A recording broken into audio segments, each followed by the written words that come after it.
A very good morning to all of you, class 5th. This is the subject teacher Tanishka Dubey.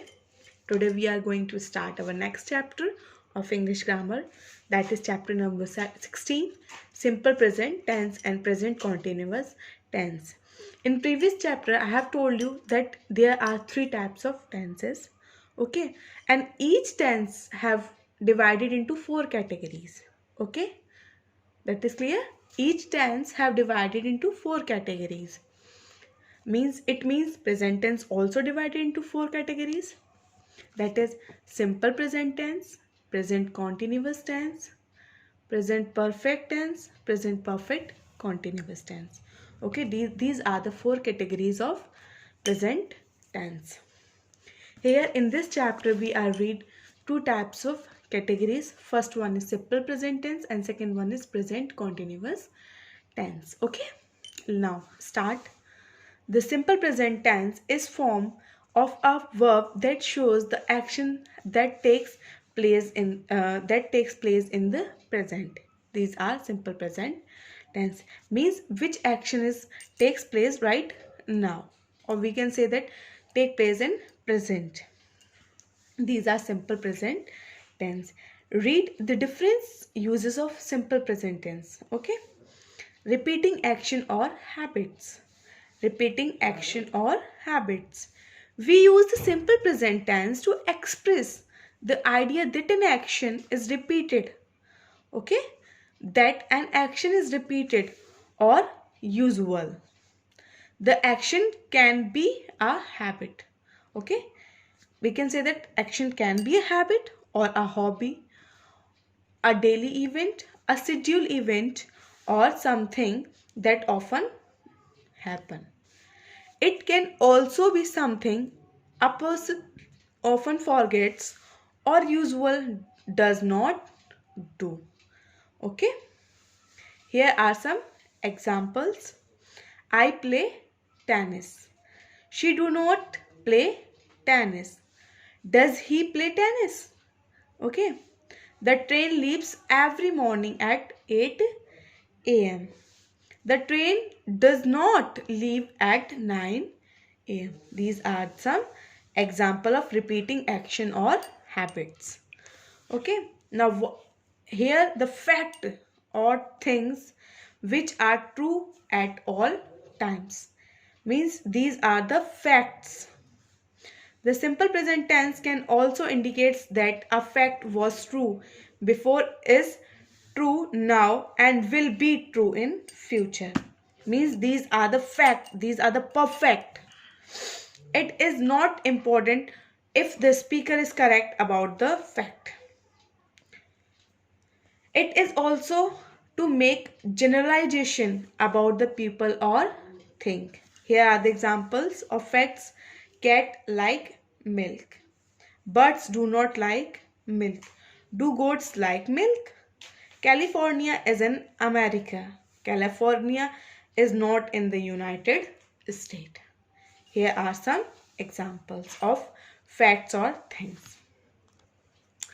Now the third one, scheduled events in the near future. Okay, scheduled events in the near future.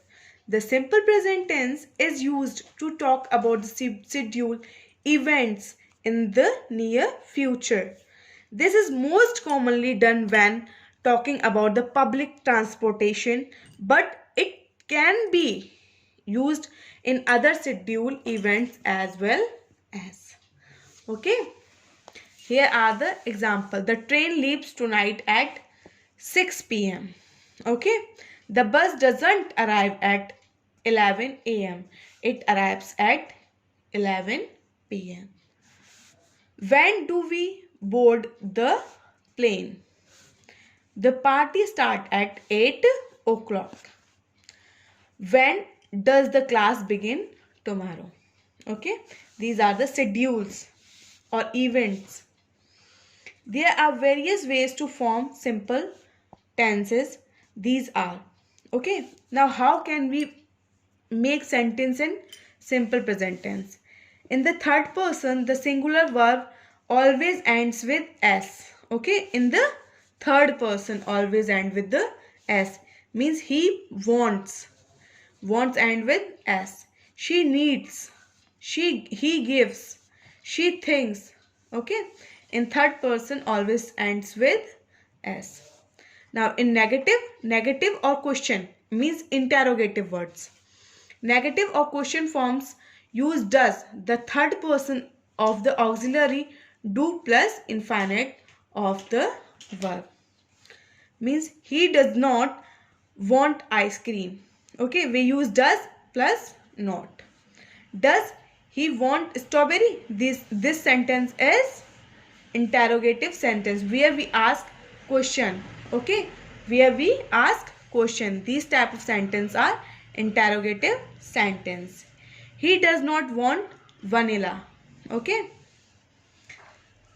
they both are negative sentence and this is interrogative sentence. If the verb ends in y, the third person changes in y to ies. Means fly. Okay, the word end with I and we change y into ies. Cry, we change into cries. Okay, expectations. Okay, there are some expectations. If there is a vowel before the y, okay, means a, e, I, o, u. These are the 5 vowels. Means there is a vowel before the y, we use s. What we use? S. Okay. Add es to the verb ending the ss, x, sh, ch. Okay. Means he passes, he catches. We use es after these words. He fixes, he pushes. Okay. Now read some more example. He goes to school every morning. He understands English. He mixes the sand and the water. He tries very hard. She enjoys playing the piano. Here is a remember chart. You have to read by yourself. Okay. And this is very important. That's why you have to read by yourself. Present continuous tense. Okay. Now we have to read the present continuous tense. Present continuous tense is used to express a continuity or the ongoing action at the present tense. Means the work is going continuously. It expresses an action which is a progress at the time of speaking. Okay. Here is example. I am listening to the news.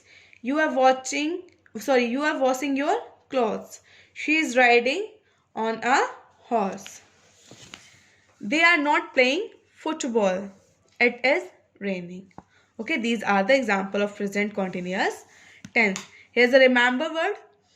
Present continuous tense is also called present progressive tense. Okay, present progressive tense and present continuous tense are both same. Or form a sentence in a present continuous tense, we have to, what are the things we have to know? The proper conjunction of a auxiliary verb. Conjugation of the auxiliary verb. First person, second person and third person. Singular, I am. Plural, we are. You are. In third person, he, she, it. These are the person. First person, I am. Second, you. Third person, he, she, it. In plural, we are, you are and they are. Second thing, add the ing suffix to the verb. Okay, to form the present participle of the verb. For example, try plus ing means trying. Go plus ing means going. Okay, your chapter is